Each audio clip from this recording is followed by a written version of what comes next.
Je vais te parler aujourd'hui du Dieu des miracles. Tu sais qui c'est le Dieu des miracles? C'est qui? C'est Jésus-Christ. C'est Jésus-Christ, le Dieu des miracles. Amen. Ah bon? Est-ce qu'il a fait des miracles dans ta vie? Oui. Alléluia. Amen. Mais quelle est ta relation maintenant avec Jésus? Parce qu'il a fait des miracles. Ok. Mais quelle est ta relation maintenant avec celui qui a fait des miracles? Quelle est ta relation? Est-ce que ta relation est comme au premier jour? Aujourd'hui, bien-aimé, je vais te parler d'un miracle. Vous m'entendez bien? Ça va? Tout le monde m'entend bien? C'est bon? Oui. Non? Il faut augmenter le son. Il faut augmenter le son. Non, ça va. Non, c'est bon? Bon, alléluia. Aujourd'hui, je vais te parler... Est-ce que vous avez entendu parler de la pêche miraculeuse? Qui a entendu parler de la pêche miraculeuse? Qu'est-ce qui s'était passé? Lorsque Jésus avait commandé à Jean-Baptiste d'aller jeter le filet. À Pierre. À Pierre d'aller jeter le filet. Donc c'était avant que Jésus les choisisse. Il n'avait rien pêché toute la nuit. Rien. Et qu'est-ce qui s'est passé? Jésus leur a dit, mais allez en eau profonde. Ils sont allés, et qu'est-ce qui s'est passé? Voilà, mais je ne vais pas te parler de cette pêche miraculeuse, il y en a une autre. Il y en a une autre qui est aussi importante, voire encore plus importante. Il y a une deuxième pêche miraculeuse. Vous la connaissez, cette deuxième pêche miraculeuse? Est-ce que vous la connaissez? C'est dans les 40 jours, quand Jésus est ressuscité. Il a eu encore un deuxième ministère qui a duré 40 jours. 40 jours. Et c'est là que la deuxième pêche miraculeuse a eu lieu. Bien aimé, tu as besoin de vivre une deuxième pêche miraculeuse dans ta vie. Vous savez, Abraham, quand Dieu lui avait dit, sacrifie ton fils, donne-le. La Bible dit que Abraham pensait que Dieu était puissant parce qu'il savait qu'il allait ressusciter son fils Isaac. Il n'a pas hésité à le déposer sur l'autel et le sacrifier parce qu'il savait que même s'il le tuait, il le sacrifiait, il savait que son Dieu tout-puissant allait le ressusciter. Vous voyez, mes amis, c'est une affaire de foi. Il avait vu Dieu ce jour-là. Il savait que Dieu, ce qu'il avait décidé de faire Dieu, il savait que Dieu allait être au contrôle. Est-ce que Dieu est encore au contrôle de ta vie? Tu as rencontré Dieu, peut-être tu ne l'as pas encore rencontré, mais il a agi dans ta vie, mais est-ce qu'il est encore au contrôle dans ta vie? Est-ce que tu vois les résultats d'une pêche miraculeuse dans ta vie? Ou est-ce que ta vie n'est pas un peu devenue difficile, compliquée? Il y a des blocages. On va regarder ça dans Jean 21, donc le dernier chapitre du livre de Jean. Jean, c'est le Nouveau Testament. Matthieu, Marc, Luc, Jean. C'est facile à trouver. Jean 21, à partir du verset 2. Est-ce que la sœur Laure peut nous lire du verset 2 jusqu'au verset 13. La parole du Seigneur. Simon-Pierre, Thomas, appelé Didyme, Nathanaël de Cana en Galilée, les fils de Zébédée et deux autres disciples de Jésus étaient ensemble. Simon-Pierre leur dit, « Je vais pêcher. » Ils lui dirent, « Nous allons aussi avec toi. » Ils sortirent et montèrent dans une barque, et cette nuit-là, ils ne prirent rien. Le matin étant venu, Jésus se trouva sur le rivage. Mais les disciples ne savaient pas que c'était Jésus. Jésus leur dit, « Enfants, n'avez-vous rien à manger ?» Ils lui répondirent, non. Il leur dit, jetez le filet du côté droit de la barque et vous trouverez. Ils le jetèrent donc et ils ne pouvaient plus le retirer à cause de la grande quantité de poissons. Alors le disciple que Jésus aimait dit à Pierre, c'est le Seigneur. Et Simon-Pierre, dès qu'il eut entendu que c'était le Seigneur, mit son vêtement et sa ceinture, car il était nu, et se jeta dans la mer. Les autres disciples vinrent avec la barque, tirant le filet plein de poissons, car ils n'étaient éloignés de terre que d'environ 200 coudées. Lorsqu'ils furent descendus à terre, ils virent là des charbons allumés, du poisson dessus et du pain. Jésus leur dit, apportez des poissons que vous venez de prendre. Simon-Pierre monta dans la barque et tira à terre le filet plein de 153 grands poissons. Et quoi qu'il y en ait tant, le filet ne se rompit point. Jésus leur dit, venez manger. Et aucun des disciples n'osait lui demander, qui es-tu, sachant que c'était le Seigneur. Jésus s'approcha, prit le pain et leur en donna. Il fit de même du poisson. Amen. Merci, ma sœur. Vous voyez, ici, on parle de qui principalement? On parle de Pierre. Donc, Pierre avait déjà vécu une pêche miraculeuse, n'est-ce pas? Et Jésus lui avait dit, maintenant, jette ton filet, je vais te faire pêcheur d'hommes. Donc, la Bible nous dit que Pierre a eu une rencontre avec Jésus. La première rencontre. Peut-être que c'est toi aujourd'hui. Peut-être qu'aujourd'hui tu es Pierre. As-tu déjà eu une rencontre avec Jésus? Alléluia. Ça, c'était la première rencontre. Mais, vous savez, avec l'histoire se répète toujours. Ce qui s'est passé, bien aimé, c'est ce qui se passe encore. Même dans l'Église. Tu as besoin d'un miracle dans ta vie. Mais pour voir le miracle dans ta vie, tu dois d'abord chercher Jésus-Christ. Tu dis, oh Jésus, j'ai Jésus dans ma vie, tout va bien. Oui, mais tant que tu ne cherches pas à voir Jésus-Christ dans une situation bien précise, bien aimé, il ne se passera rien dans ta vie. Il ne va rien se passer dans ta vie. Dans chaque situation, à chaque moment, fais de l'Éternel tes délices. Cherche premièrement le royaume des cieux. Cherche premièrement Jésus dans ta situation.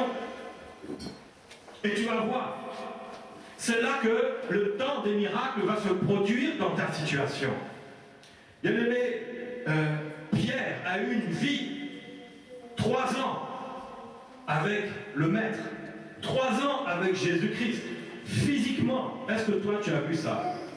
Est-ce que toi-même tu as eu ça? Non. C'est pour ça que Jésus a dit, heureux ceux qui ne me voient pas et qui croient en mon nom. Il avait répondu à qui? Encore à l'apôtre Thomas, un disciple Thomas. Heureux vous qui ne m'avez pas vu et qui croyez en mon nom. Mais tous les disciples qu'on voit là, qui sont dans la pêche, dans cette deuxième pêche miraculeuse, avaient déjà vu Jésus.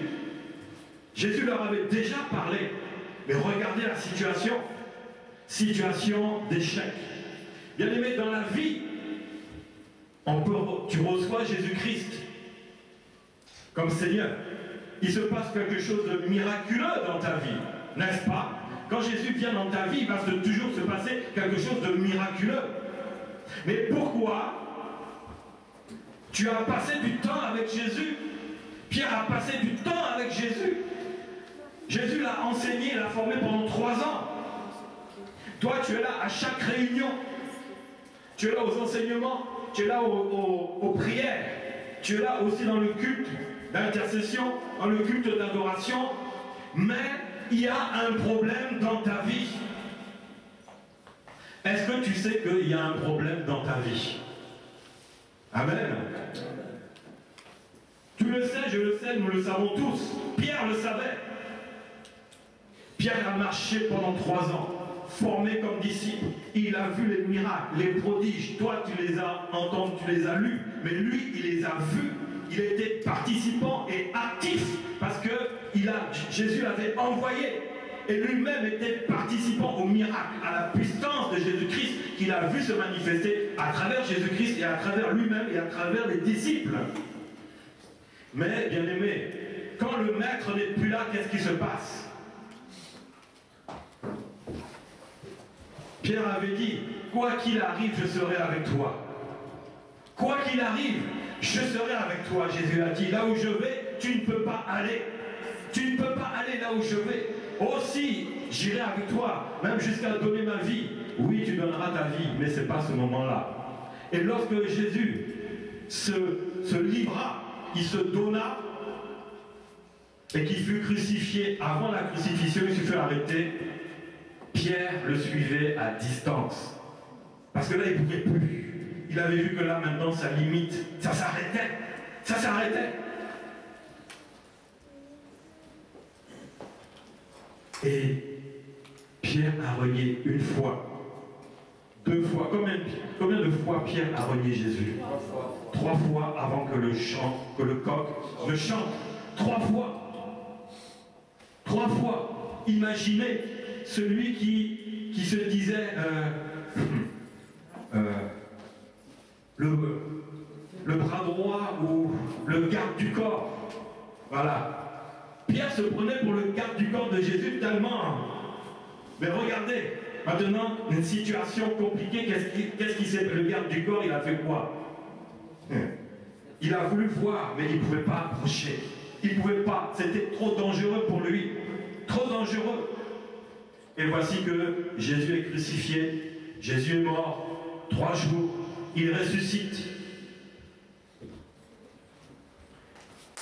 Et il apparaît dans juste la page avant, au chapitre 20, il s'agit de la résurrection de Jésus-Christ. Mais les disciples, ils étaient perdus. Pourtant, ils avaient vécu la pêche miraculeuse.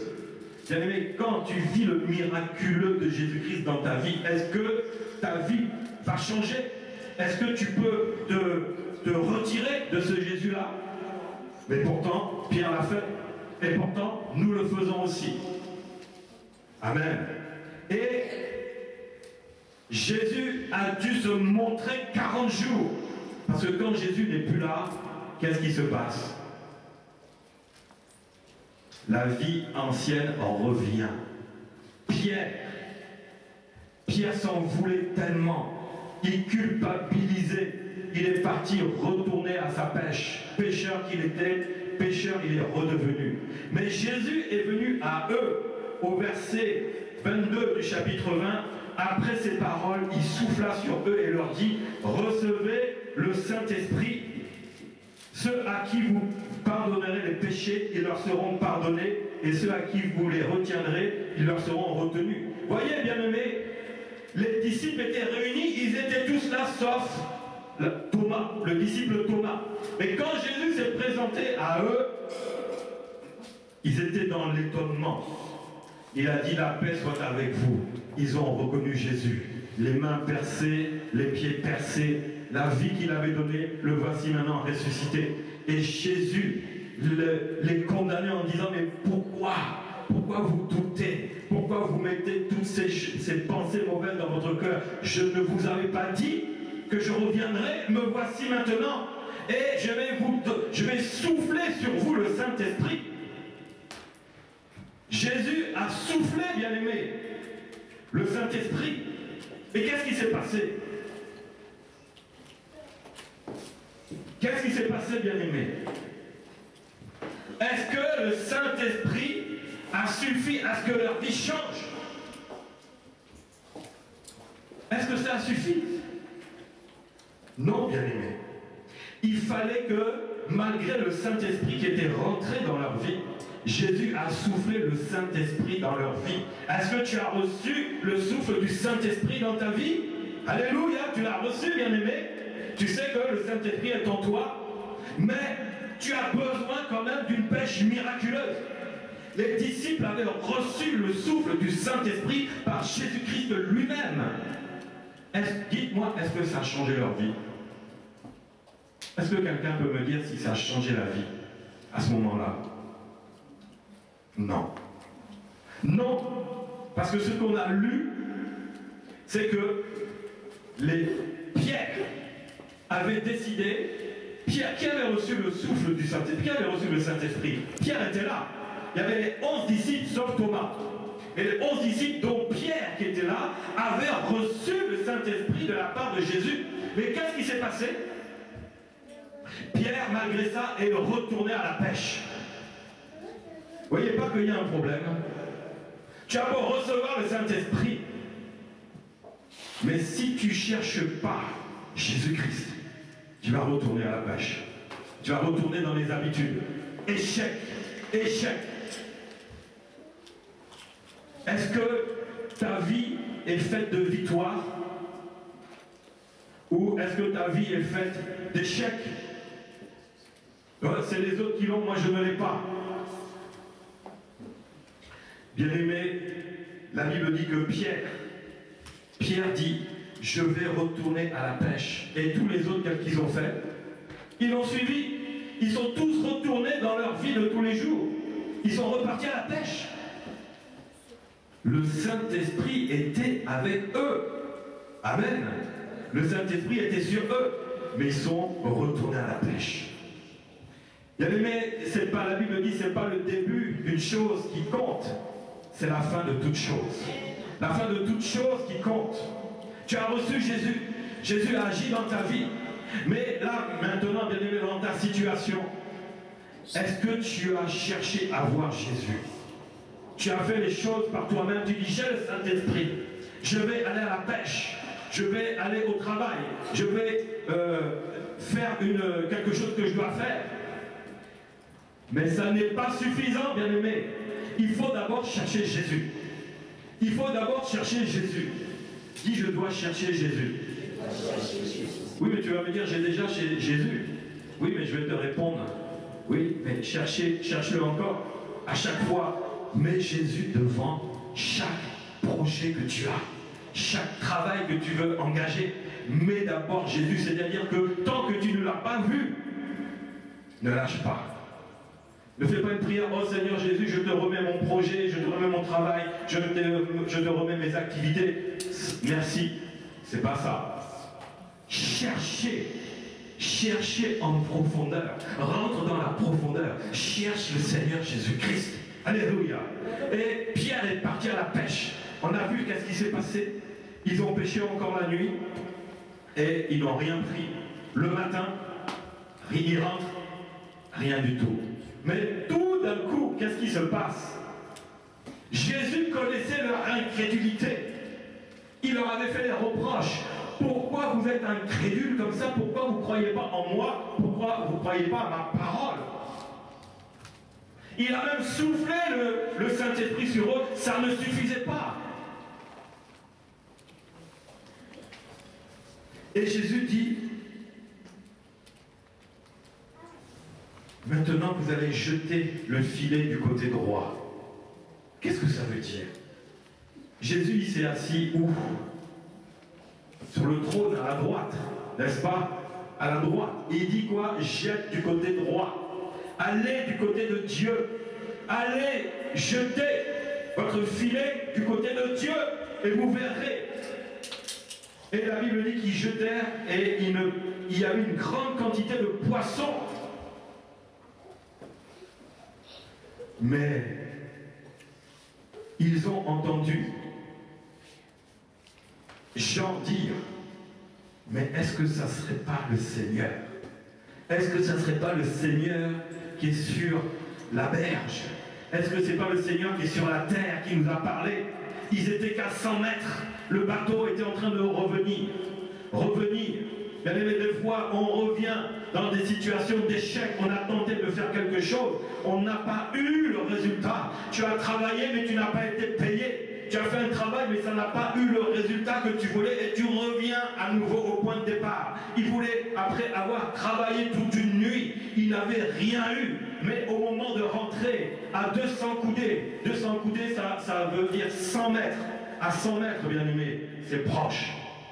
Et ils ont vu cet homme-là qui disait, retournez là où vous êtes. À 100 mètres, les poissons, ils étaient où? À 100 mètres. Et eux, ils étaient partis où? Au large. Ah, on pense que, oh, je vais faire beaucoup de choses, ça va marcher. Bien aimé, tu n'as pas besoin d'aller loin. Le résultat, il est à côté de toi. Dis à ton voisin, ton résultat, il est à côté de toi. Ne va pas courir trop loin, parce que la solution, elle est à côté de toi. Si tu veux faire 1 kilomètre pour aller, fais 100 mètres. Tu vas économiser 900 mètres. Ta solution, elle est à côté de toi. Dans ton travail, tu vas chercher loin. Ton travail, il est à côté de toi. Alléluia. Ne va pas chercher loin.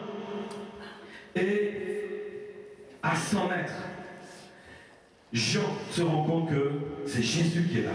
Pierre était comment? Il était comment, Pierre? Il était tout nu. Tout nu. Vous vous rendez compte? Tout nu. Lorsqu'il a appris que c'était le Seigneur Jésus-Christ, qu'est-ce qu'il a fait? Il a revêtu son habit, il a mis sa ceinture, il a plongé dans l'eau. Alléluia. Il a plongé dans l'eau. Il faut un moment plonger dans les eaux du Seigneur. Les fleuves d'eau vive, bien aimé, il faut plonger dedans. C'est là que tu vas rencontrer ton Seigneur. Et Jésus est toujours là, mais toi, tu dois faire quelque chose de spécial pour venir à Jésus-Christ. Tu as entendu parler de Jésus. Bien aimé, je vais te dire, la berge, c'est l'église. La berge, c'est l'église. Mais tu dois rentrer dans la profondeur. Tu dois chercher Jésus de tout ton cœur, de toute ta force, de toute ton âme, de toutes tes pensées, parce que c'est là qu'est ta solution. Jésus est ta solution. Mais je ne vais pas t'annoncer un Jésus de bénédiction, non. Parce que le Jésus qui nous parle, nous dit la vérité et nous envoie un ministère de réconciliation.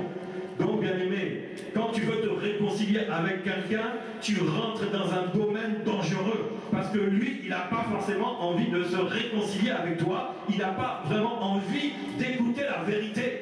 C'est ce Jésus-là qui parle aujourd'hui, qui parle dans la vérité, qui parle dans la réconciliation. Il te bénira, mais attention, dis-toi bien que tu n'auras pas forcément toutes les choses que tu espères avoir.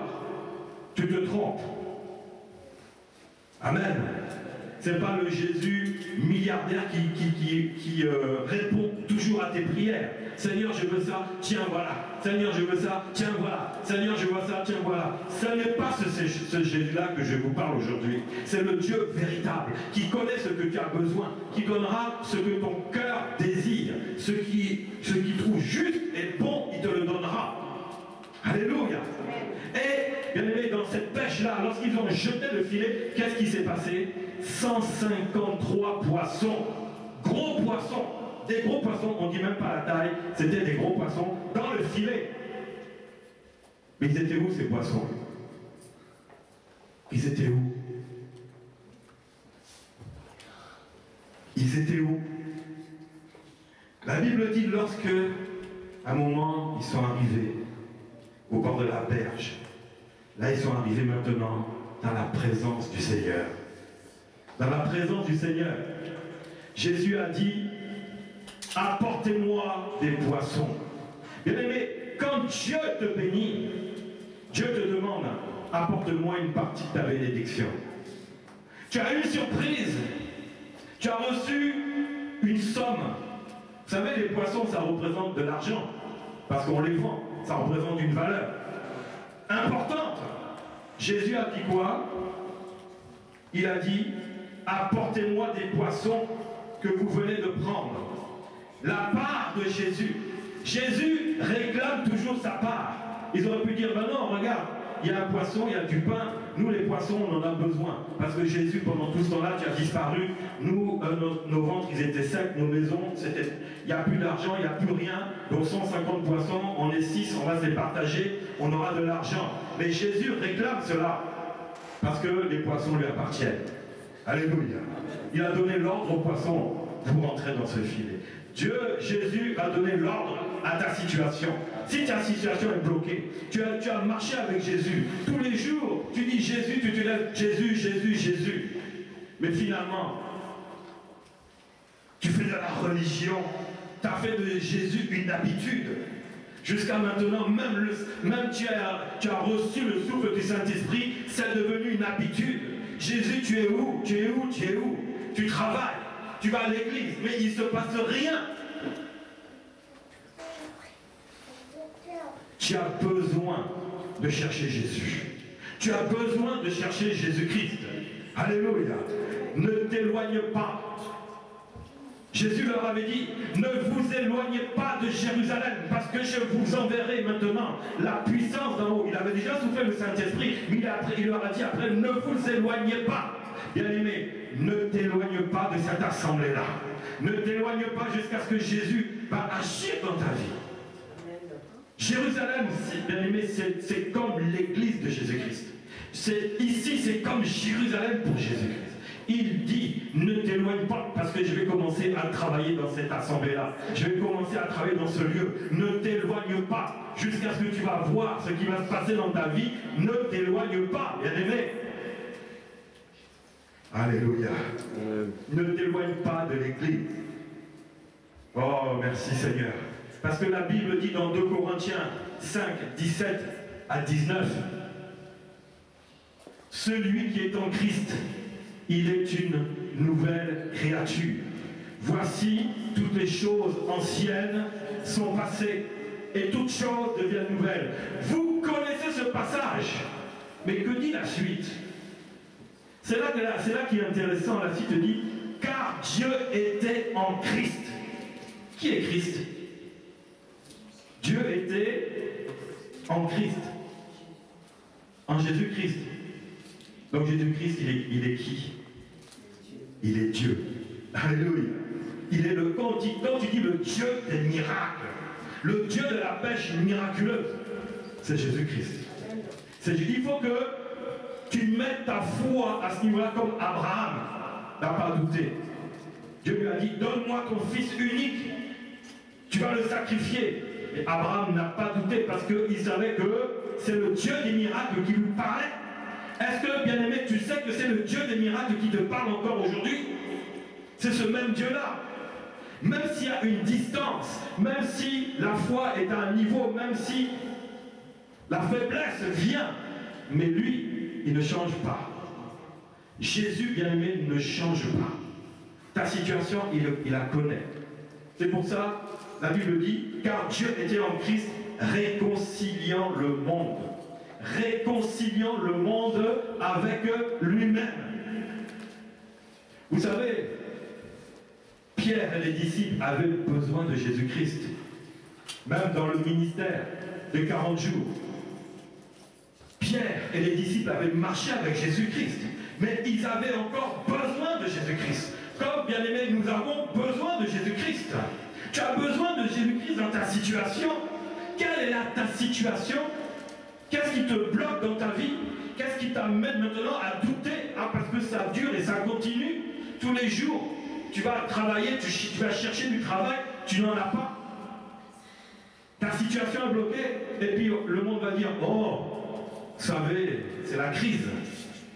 Hein, le monde, la France traverse une grande crise. Il y a 3 millions de chômeurs. Il y a des situations...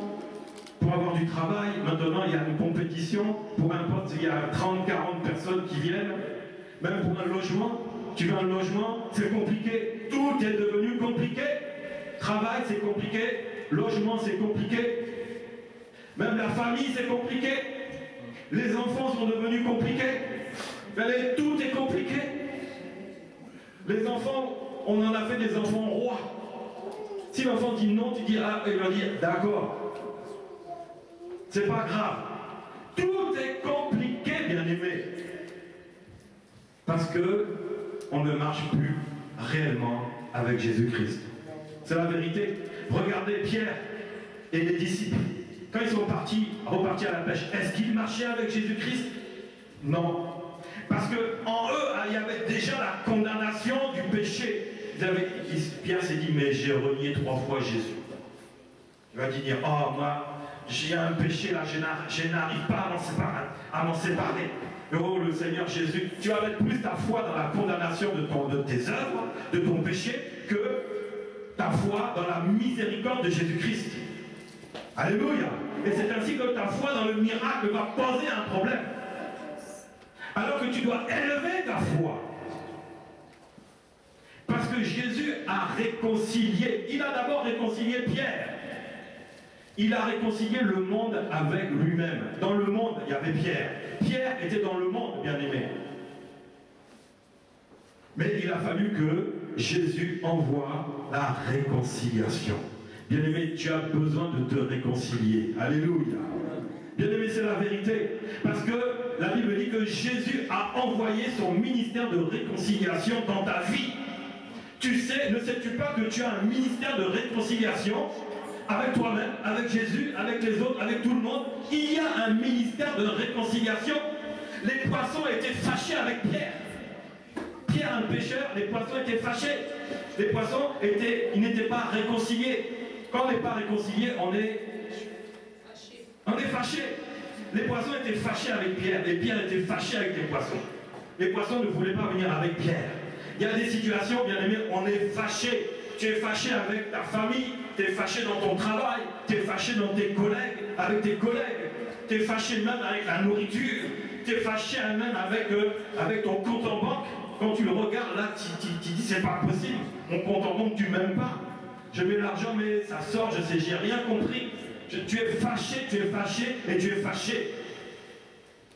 Mais la Bible dit que Jésus n'a pas imputé aux hommes leurs offenses.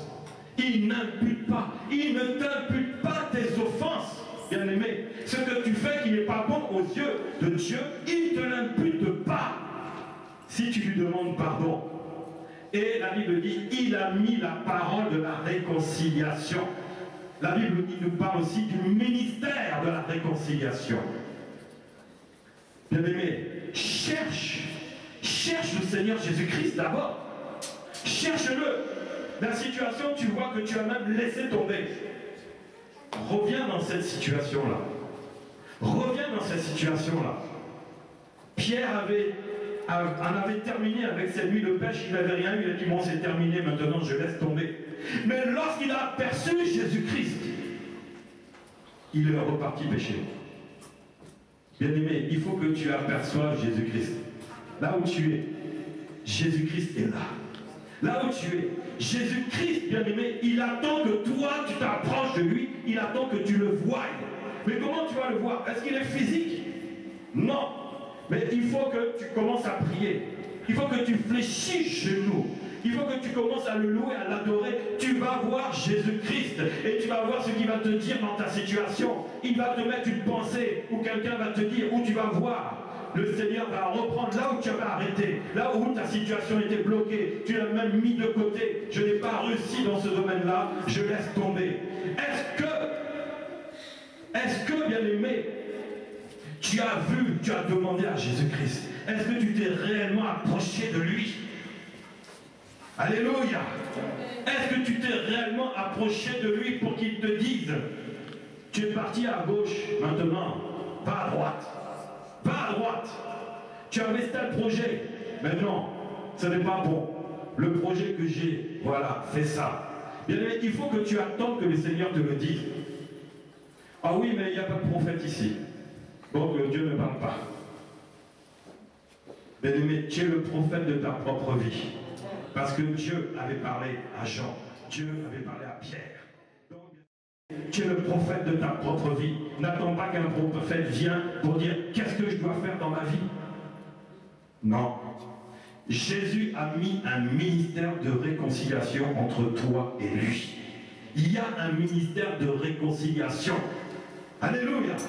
Donc réconcilie-toi avec Jésus-Christ et en profitant pour te réconcilier aussi avec tout le monde. Parce que si tu te réconcilies avec Jésus, mais si tu ne te réconcilies pas, parce que tu as fait des histoires avec ton mari ou ta femme, bien aimé, il va avoir un problème. Parce que la réconciliation, c'est pour ta propre vie. Alléluia. La réconciliation, c'est pour ta propre vie. Quelle que soit la chose que tu as faite, même à Jésus, Jésus dit, je ne vais pas imputer tout le mal que tu m'as fait. Reviens à moi. Jésus veut que tu reviennes à lui. Même si tu es tombé, même si tu as fait ce qui était mauvais, quelle que soit la chose, Jésus a dit, je ne vais pas imputer ces offenses, je ne vais pas te les imputer. Si tu reviens à moi, tu verras que ta vie va changer. Mais bien aimé, reviens à Jésus. Abandonne le mal. Abandonne les mauvaises pensées. Est-ce que tu veux abandonner les mauvaises pensées? C'est par le ministère de la réconciliation que Jésus a mis dans ta vie, bien-aimé. Sois réconcilié. Qu'est-ce qui bloque ta vie des fois, bien-aimé? J'ai eu une dispute avec mon collègue de travail. Je lui en veux. Je suis fâché. Mais Jésus dit, je mets le ministère, je mets la réconciliation en toi. Réconcilie-toi. Même avec ton patron, même ton copain ou ta copine d'école. Oui, elle m'a fait ça, il m'a fait ça. Mais bien aimé, même si tu es jeune, Jésus, si tu as reçu Jésus-Christ dans ta vie comme Seigneur et comme Sauveur, il a planté le ministère de la réconciliation. Vous les jeunes, sachez que vous devez vous réconcilier. Mais c'est quoi se réconcilier? En fin de compte, c'est pardonner, c'est ne plus faire la tête. Hein, quand tu vois, tu arrives le matin devant l'école et tu vois ceux qui t'embêtent, parce que ça arrive beaucoup dans les écoles, beaucoup d'agressions, voire pire, à cause de ça, il y a même des agressions, parce qu'une parole mauvaise a été lancée, on va l'attendre à la sortie du lycée avec un couteau, on a vu avec un marteau, ils vont lui fracasser le crâne. C'est arrivé ici, dans cette ville, vous savez ça? Pour vous qui habitez le quartier, vous n'avez pas entendu parler de ça?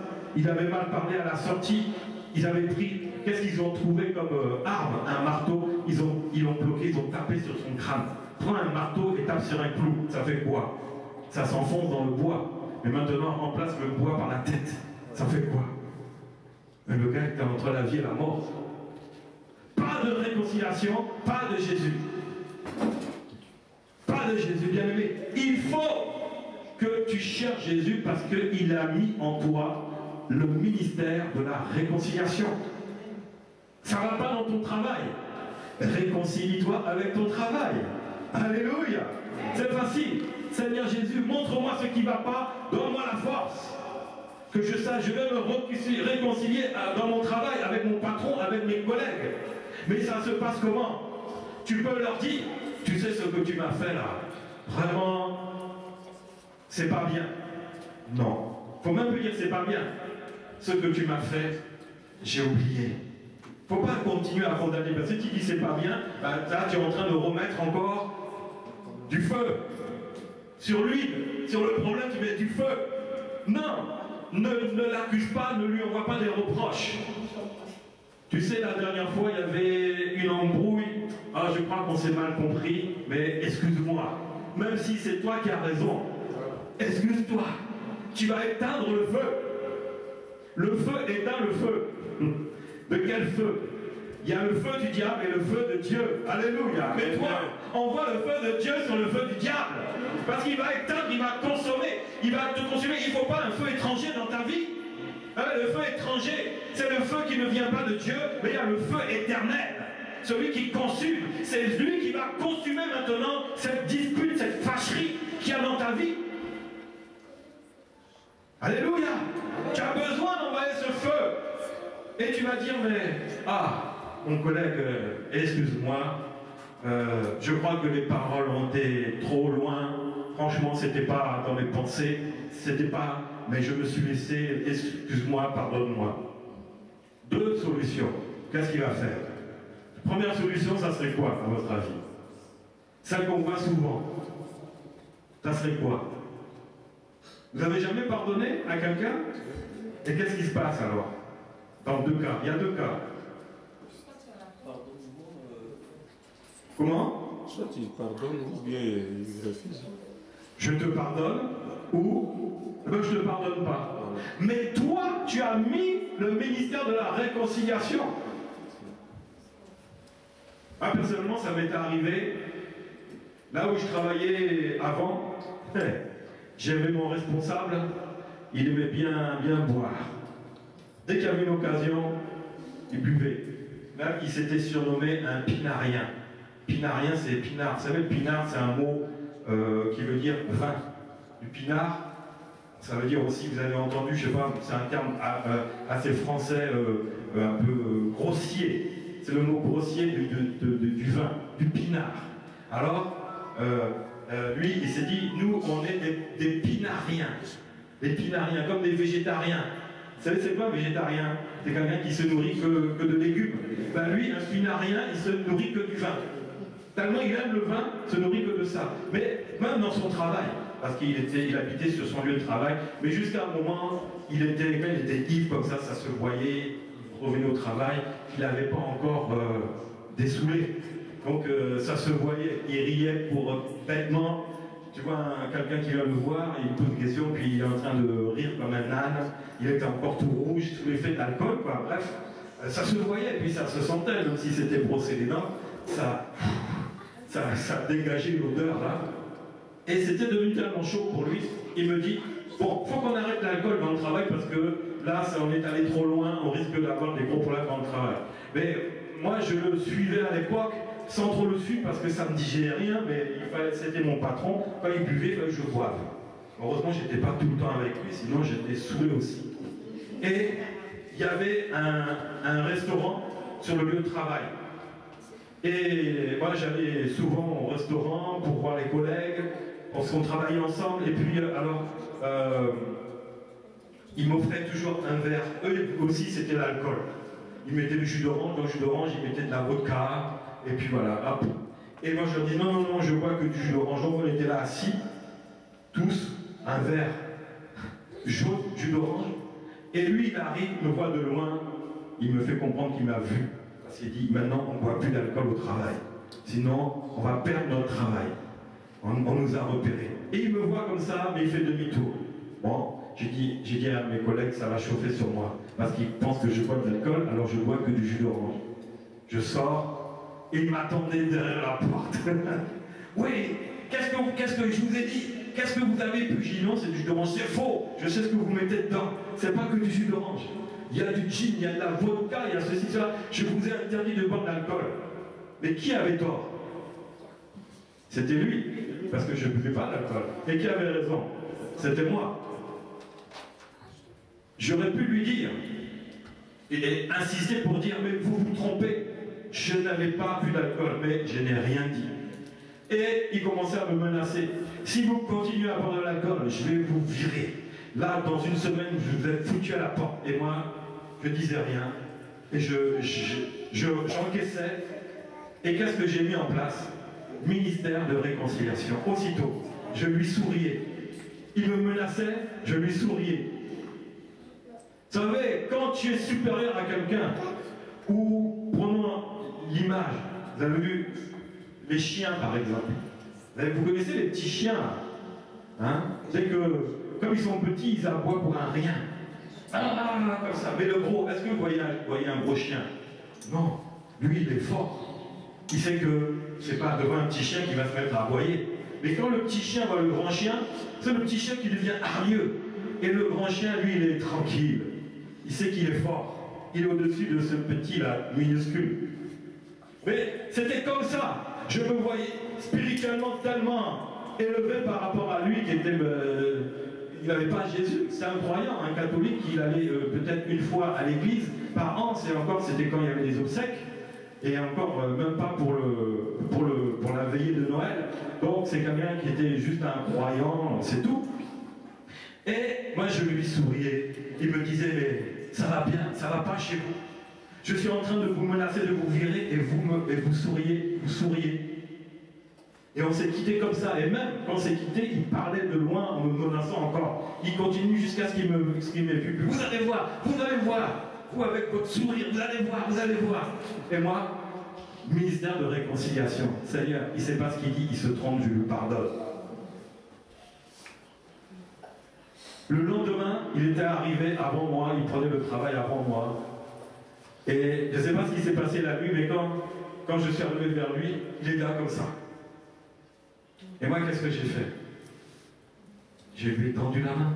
Je lui ai dit bonjour monsieur, je l'ai nommé par son nom, bonjour. Quand elle a vu ma main tendue, il m'a serré la main et un grand sourire. Vous savez, donc, la réconciliation, ce n'est pas que par des paroles, mais ça peut être aussi par des actes parce qu'il y a la honte.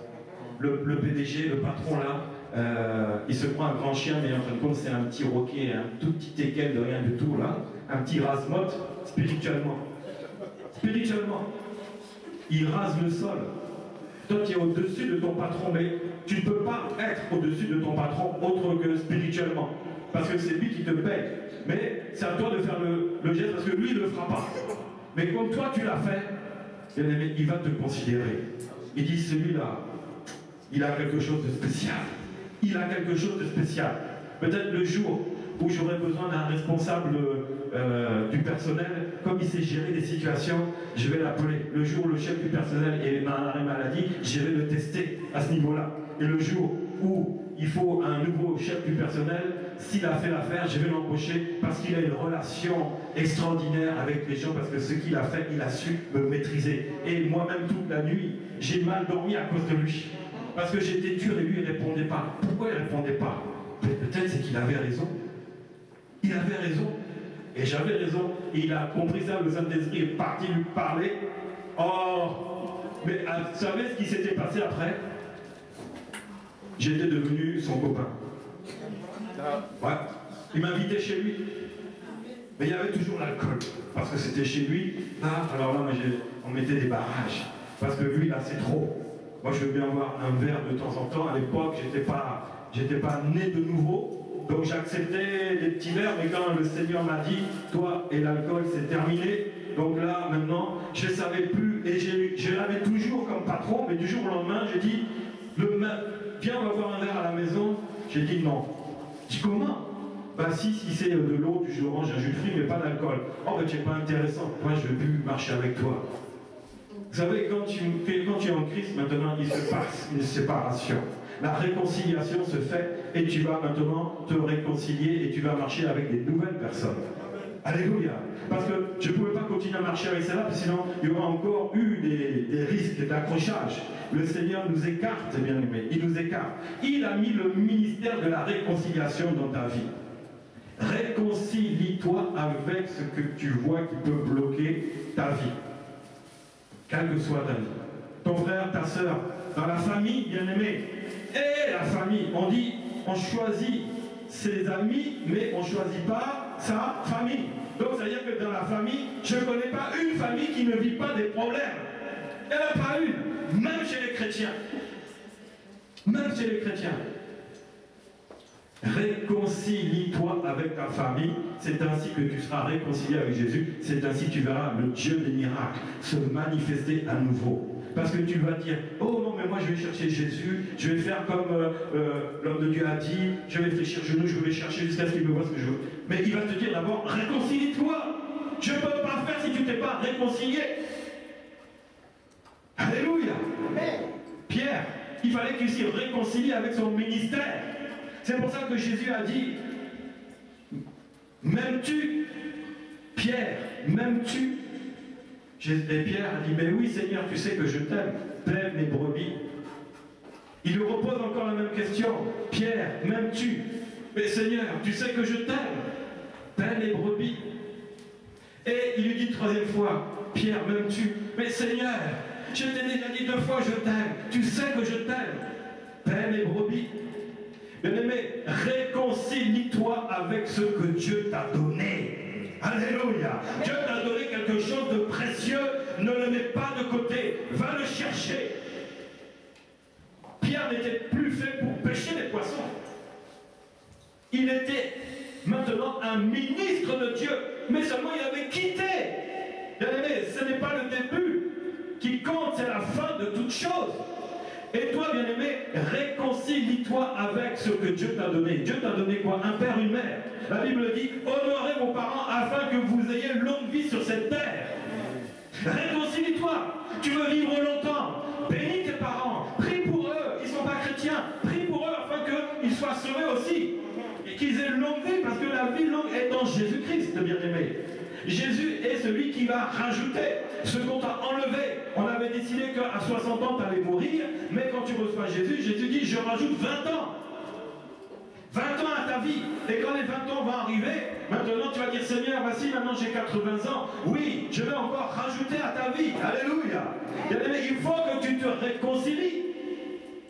Réconcilie-toi avec ta famille. Tu veux voir ta famille sauvée. Si tu n'es pas réconcilié avec ta famille, comment voudras-tu que ta famille soit sauvée? Il y a un problème. C'est entre ce que tu dis et ce que tu fais. On va te dire, tu es un faux chrétien. Tu dis cela, mais tu ne le fais pas. Moi, je préfère un païen qui fait, mais qui ne dit pas les choses de Dieu. Les païens nous dépassent souvent. Est-ce que c'est normal? Ils n'ont pas reçu le ministère de la réconciliation. Toi, bien-aimé, tu as reçu le ministère de la réconciliation.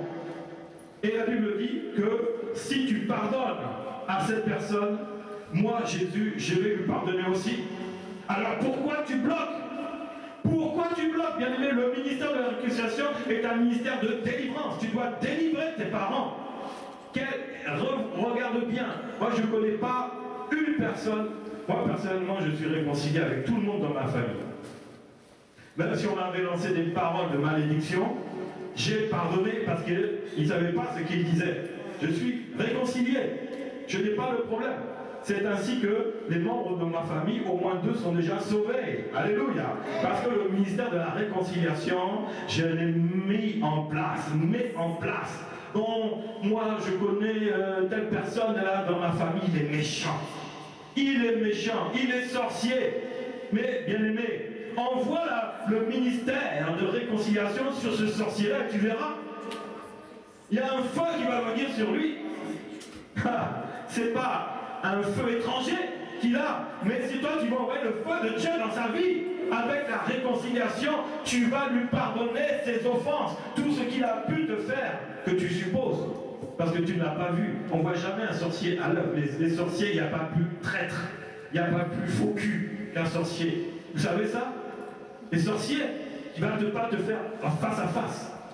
C'est des menteurs, c'est des hypocrites, c'est des voleurs. C'est des gens, ils ne peuvent même pas se tenir devant toi. Si tu as Christ, ils peuvent pas, même tu n'as pas Christ, ils ne peuvent même pas se tenir devant toi. Parce qu'ils agissent dans le mal. Mais toi, en tant qu'enfant de Dieu, qui a reçu le ministère de la réconciliation, envoie la réconciliation. Tu peux même aller le voir. Mais ta soeur dira, non, moi je ne suis pas sorcier. Hein. Non, tu te trompes, c'est pas moi, c'est ton oncle. Tu vas voir l'oncle, non, c'est pas moi, c'est le cousin. En fin de compte, tu te rends compte, finalement, c'est presque toute la famille qui est. Oh, Jésus t'a sauvé, il t'a fait sortir d'une famille là dangereuse. Alléluia. Bien-aimé, pardonne à ceux qui te font du mal. Jésus a dit, fracture pour fracture, œil pour œil, dent pour dent. Jésus a dit ça, alléluia. Ah bon? Ah, alléluia. Ben sinon, il y aurait beaucoup de fracturés. Hein. Il y aurait beaucoup de gens, si on a une fracture là, il y aurait plus assez de béquilles sur la terre pour marcher. Parce que tu m'as fracturé mon genou, je te fracture le genou. Donc tu vas voir tout le monde marcher avec des béquilles. Il y aura un problème, il n'y aurait même plus de Jeux olympiques. Ça serait des Jeux para-olympiques. Tous les boiteux qui viendraient courir. Après il a dit œil pour œil. Alors là, j'ai cassé ton œil. Tu m'as cassé, moi je vais casser ton œil. Alors là, il y aura un problème aussi. Après, maintenant, dent pour dent. Tu m'as cassé les dents, je vais casser tes dents. Eh bien, les dentistes, ce seraient les rois du monde. Parce que tout le monde aurait des dentiers. Toute la terre aurait des dentiers. Il y a un problème. Mais Jésus n'a pas dit ça. Mais avant, c'est ce qui se passait. Ils n'avaient plus de dents. Ils étaient aveugles. Ils étaient boiteux. Parce qu'ils se rendaient des coups. Mort pour mort. Tu as tué un, tue-le. C'est ça. La Bible dit, celui qui a tué quelqu'un, il sera tué. C'était la loi. Mais maintenant, bien-aimé, tu n'es plus sous la loi. La loi dit la loi, c'est fini. La loi, c'est fini. Maintenant, c'est la grâce en Jésus-Christ. Il faut appliquer dans la loi, applique les commandements, évidemment. Hein? Parce qu'il a dit, tu ne tueras point. Voilà. Mais applique la parole, mais on est sous la grâce, le ministère de la réconciliation. c'est Jésus-Christ, bien-aimé. Donc, si on te fait du mal, tu vas dire, la personne, vous savez, il est facile de demander pardon. Par exemple, je ne sais pas moi, je marche dans la rue et quelqu'un arrive en trottinette et par derrière et bam, il me bouscule. Ça me fait très mal au bras et je donnais mes courses. J'avais fait mes courses. J'avais acheté plein de produits dans des bocaux en verre et je faisais attention. Je marchais, je faisais attention. J'arrive à la maison, je vais ouvrir ça, je vais préparer le repas pour la famille, ça sera bien. Et tu vois, le gars là derrière, il arrive en trottinette et il te colle et ton sac, quand il tombe par terre, et tout est en 1000 morceaux. Qu'est-ce que tu vas? Le gars, il te dit, oh, excusez-moi. Et toi, tu vas faire quoi? Abruti, imbécile. Pourquoi tu m'as pas vu? Tu m'as cogné, regarde. J'avais déjà mal au genou, au coude. J'avais une tendinite, maintenant tu m'as cogné violemment avec la poignée de ta trottinette. Et regarde maintenant tout ce que tu as mis par terre. Rembourse-moi. Hein? Je viens de chez Carrefour, là, j'ai 20 € par terre maintenant. Rembourse-moi. Non mais, est-ce que tu ne penses pas ça? Ça dépend. Ministère de réconciliation en action. Alléluia. En action. Mets ton ministère de réconciliation en action. Tu vas te dire, oh, c'est pas grave. Mais la prochaine fois, fais attention. Fais attention la prochaine fois. Bon, mon coude, ça va, Seigneur. J'impose ma main, je vais être guéri. Oh Seigneur, c'est pas grave. Allez, je vais racheter. C'est terminé. C'est ça, ne donnez pas accès au diable. Tu sais pas, celui qui est passé là, peut-être c'est quelqu'un que le diable a envoyé pour tester ta réconciliation. Il vient te provoquer. Il vient te faire chuter. Parce que la réconciliation, c'est la victoire. Deux personnes qui sont réconciliées sont à nouveau amis, ils sont fréquentables, ils peuvent parler ensemble, ils peuvent faire des choses ensemble. Et toi, tu peux l'évangéliser à travers, bien aimé, ton action et tes actes. Tu vas réconcilier maintenant, tu vas envoyer quelque chose sur lui. Oh, vous m'avez blessé. Attendez, j'ai une carte de visite de l'église. Ah ouais. Ah, tenez, c'est pas grave. Je dis, oh, mais c'est qui lui? Je lui ai blessé. Je lui ai demandé pardon, il m'a fait un grand sourire, j'ai cassé ses affaires, il ne me demande rien, mais il me donne, tenez, voilà la carte. Il va se dire, mais non, mais comment vous faites, vous, c'est pas possible. J'ai jamais vu ça. Bien aimé, sois un exemple pour le monde. Amen. Parce que Jésus a dit, il n'a pas imputé ça au monde. Il s'est réconcilié lui-même avec le monde. Bien aimé, réconcilie-toi maintenant pas plus avec ta famille, parce que tu dois te réconcilier avec ta famille, avec ton patron, avec tes collègues, mais réconcilie-toi avec le monde. Vous savez, c'était vendredi soir, avant-hier, je finis mon travail à 19h30, je veux prendre ma voiture qui était garée, et qu'est-ce que je vois? Je monte dans la voiture, je regarde les rétros, pour la démarrer, je dis, ah, mon rétro, je ne le vois plus, à droite. Bon, je descends, oh, un véhicule en passant là, défoncé. Le rétro, il pendait. Bon, puis qu'est-ce que j'ai fait? Je m'en allais à la Jérusalem céleste. Alléluia. Donc, je n'allais pas me fâcher. J'ai dit, bon, c'est pas grave. J'appelle mon fils parce que j'ai essayé de réparer moi-même. Il fait que je sois assis, je me tienne, c'était pas possible. Pour que j'ai la ligne de mire. Je ne pouvais pas, j'appelle mon fils, il sort en short comme ça, dans le froid. Tiens-le, on arrange, on scotche. Et je suis parti à l'église et j'ai adoré Dieu. Et j'étais dans la joie avec mon Dieu et je bénis ceux qui m'ont fait ça. Ce n'est pas grave. Le scotch est là. C'est bon. La voiture elle est jolie, mais elle a du scotch. C'est pas grave. C'est pas grave. Je ne vais pas me fâcher. Je vais toujours réconcilier avec ceux qui me font du mal, et même ceux que je ne vois plus. Alléluia. Parce que celui qui a fait ça là, imbécile, va tête abruti, comment t'as pas vu mon rétroviseur? Tu me l'as massacré, andouille que tu es. Je ne sais pas où tu es, je ne sais pas qui, mais tu es une andouille. Qu'est-ce que tu fais? Tu envoies des malédictions sur quelqu'un que tu ne connais pas, mais la malédiction va arriver là-bas. Même si tu ne l'as pas cité, mais tu as cité celui qui a fait la chose. Tu n'as pas besoin de donner son nom. Spirituellement, il se reconnaîtra. Mais je le bénis au nom de Jésus-Christ. Je suis réconcilié. Tout ce qui arrive, ce n'est pas grave. Dis, c'est pas grave. C'est pas grave. Oui, mais quand des choses arriveront, dur. Répète ça aussi. Tu diras, c'est pas grave. Parce que là, tout va bien. Hein? C'est pas vrai? Bon, maintenant, pousse ton voisin, fais-le tomber et marche sur sa tête. Tu vas dire quoi? Non, d'abord, on dirait c'est pas vrai. Mais pourquoi tu me fais ça? Je t'ai rien fait. C'est mon frère. Non, c'est pas possible. Mais il y a des gens qui vont te créer des problèmes. C'est pas grave. On te devait quelque chose, c'est pas grave. Je suis réconcilié avec lui.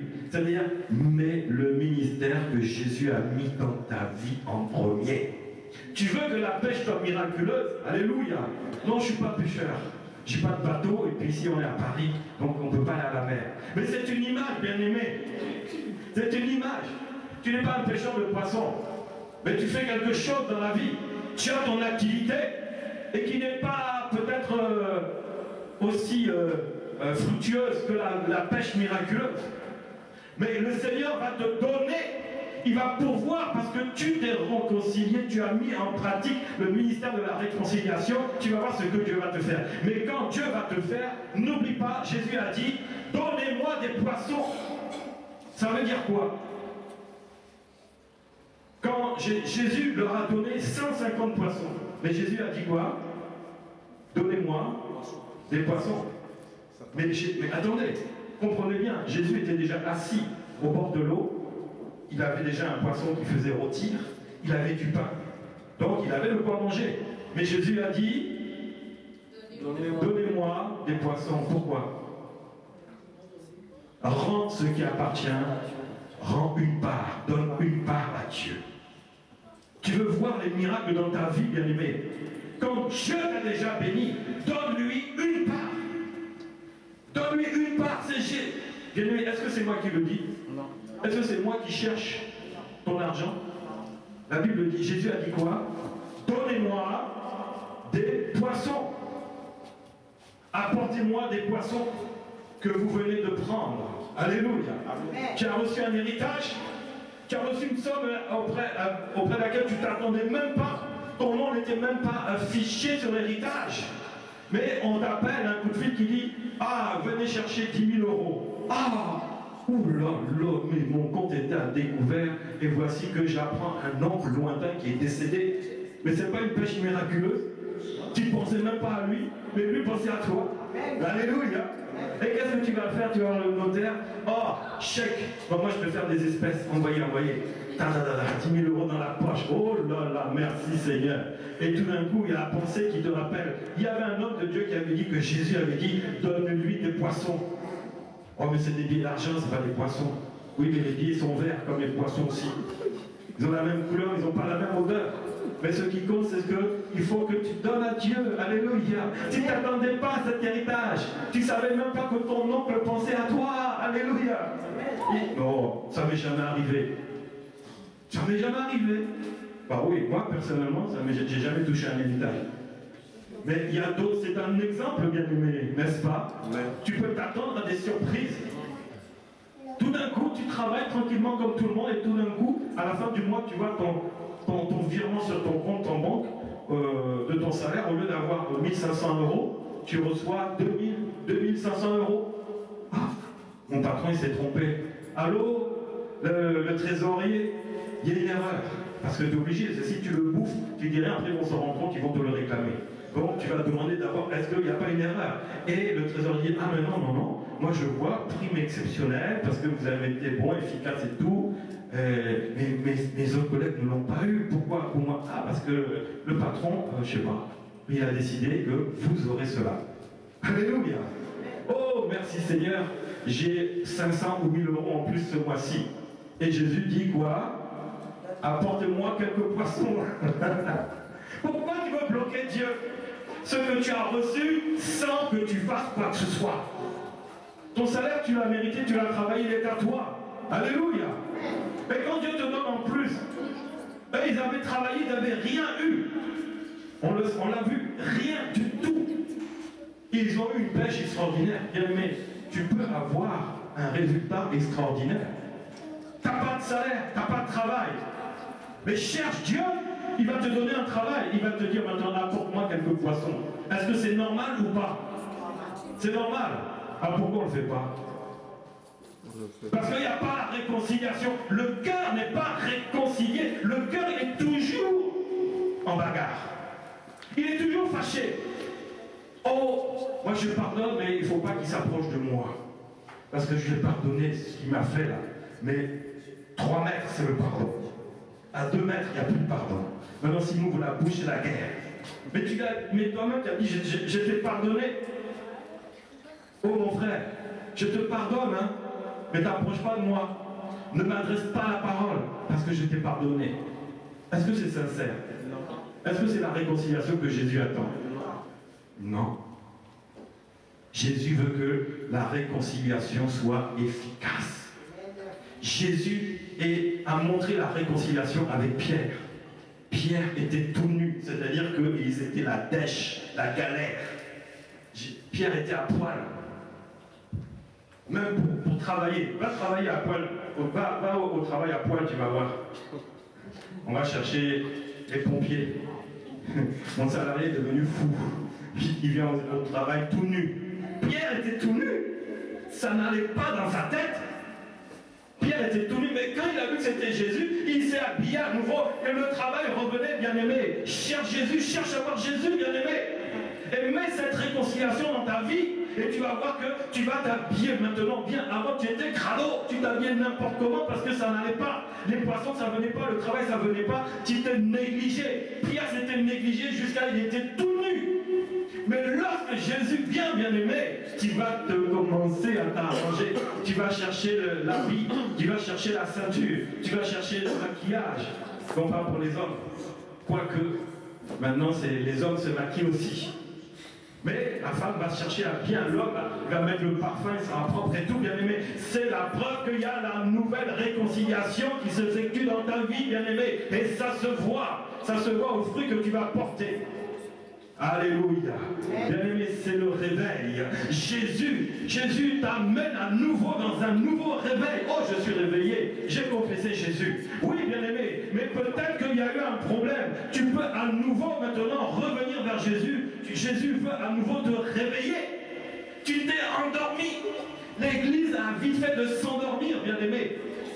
Parce qu'il n'y a pas la réconciliation. Il y a la discute.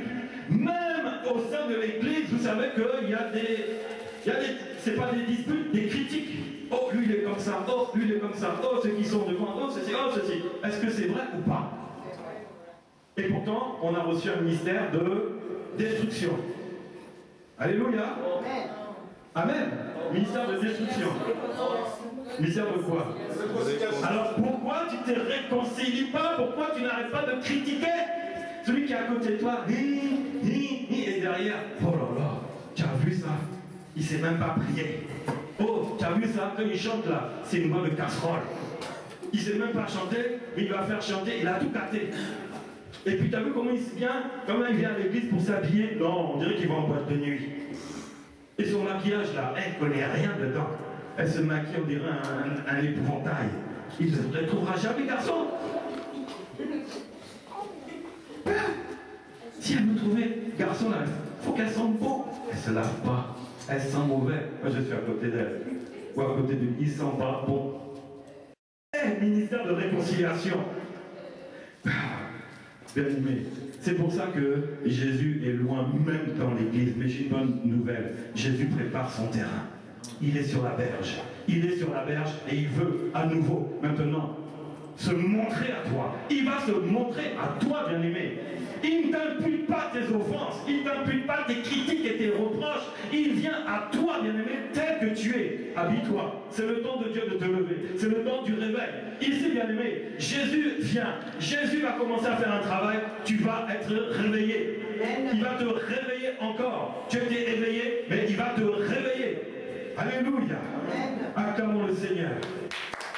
Parce que il y a eu le ministère de réconciliation dans ta vie. Maintenant, mets-toi, toi bien-aimé, mets le ministère de la réconciliation en application dans ta vie. Alléluia. Quoi que tu dises, quoi que tu fasses, quoi que tu aies pu faire, quoi que ce soit, mets le ministère de la réconciliation dans ta vie, sinon tu vas dire Jésus, mais tu ne verras jamais Jésus. Tu vas aller à droite, tu vas changer d'église, mais tu verras toujours rien. Alléluia. Acclamons pour le Seigneur. Acclamons pour sa parole.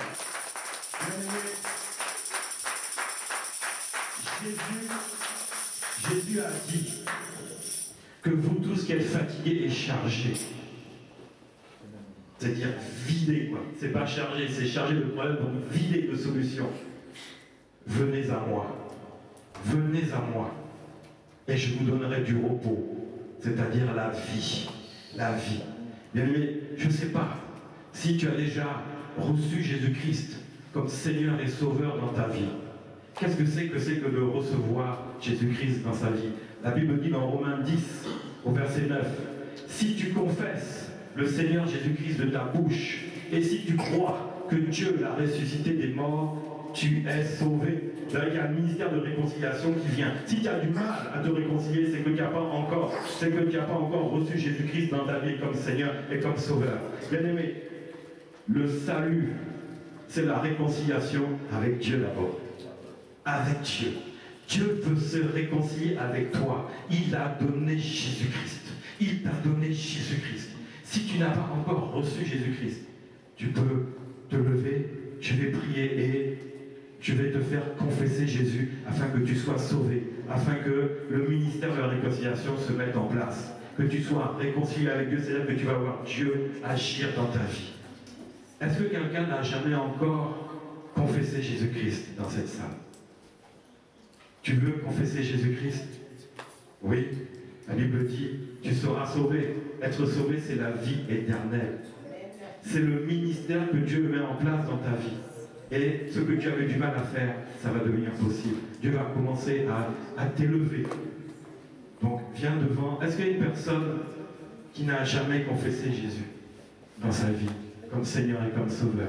C'est le plus grand. Quand je parle de pêche miraculeuse, c'est elle qui le vit maintenant. Parce que le plus grand des miracles, c'est de recevoir Jésus-Christ dans sa vie comme Seigneur et Sauveur. Si tu ne l'as pas fait, ne rate pas ce miracle. Parce que c'est le miracle de la vie là et de la vie éternelle. Alléluia. Amen. Si tu n'as pas encore reçu, viens devant. Parce que tu ne serais pas cette personne, c'est une jeune fille. Elle aurait pu dire, j'ai le temps, j'ai l'avenir est devant moi. Mais bien aimé, tu ne connais ni l'heure. Tu ne connais pas ton heure. Tu ne connais pas le jour. Tu ne connais pas le lendemain. Mais ce qui est sûr, c'est quand Jésus était sur la croix, il était entouré de 2 voleurs. Vous savez, il y avait 2 voleurs. Et il y a un voleur qui a dit, il a mérité ce qu'il a. Et l'autre voleur a dit, non, c'est nous qui avons mérité, mais lui, il n'a rien fait. Et Jésus a dit à ce voleur, à l'heure même où nous allons mourir, toi, tu seras avec moi, ou dans le paradis. Tu ne connais pas ton jour. Tu ne connais pas ton jour. Les voleurs ne savaient pas que c'était leur jour. Ils étaient condamnés, ils ne savaient pas. Peut-être qu'ils ont été attrapés en même temps. Et là, on ne fait pas des procès on va te mettre en prison pendant 1 an. Peut-être qu'ils n'en mettent pas directement les 2 voleurs sur la croix. C'est ce qui se passe dans des pays où il y a beaucoup de vols. On n'a pas le temps, on t'exécute tout de suite. J'ai vu ça même en l'an 2000. C'était en l'an 2008. J'ai vu ça. Tu es voleur, on te prend, on te tue. Est-ce que c'est vrai ou pas? Qui a vu ça? C'est fréquent. Ici, on ne le voit pas. Mais il y a des pays là-bas, là. Hey. Ah non, c'est grave. C'est très grave. Moi, j'ai vu ça. Soit on te découpe au couteau, dans le meilleur des cas, c'est une balle dans la tête. J'ai vu ça, ça existe, bien aimé. Et ces voleurs-là, bien aimé, c'était la mort qui les attendait. Mais un a dit non. Lui, il n'a pas mérité. Et Jésus lui a dit, parce que tu as cru, tu es sauvé. Tu seras avec moi alors même dans le paradis avec moi. Alléluia. Bien-aimé, c'est le plus grand des miracles. Cette vie, elle est provisoire. Cette vie, elle est passagère. Ce qui compte, c'est que tu aies l'assurance de ton salut. C'est en recevant Jésus, tu auras l'assurance que tu es sauvé. Que tu vas marcher en nouveauté de vie. Bien-aimé, s'il y a une personne qui n'a pas encore confessé Jésus-Christ publiquement, parce que la Bible dit tu le dis de ta bouche, publiquement, devant Dieu, devant les hommes et devant les démons. Viens devant. Parce que le plus grand des miracles, c'est ça. La Bible dit que quand une personne reçoit Jésus, elle est sauvée. Il y a la fête où? Au ciel. Il y a une grande fête. À cause de toi, tu vas déclencher une fête au ciel. Et eux vont faire la fête avec toi. Réconciliation. Alléluia. Bien-aimé, je lance une dernière fois.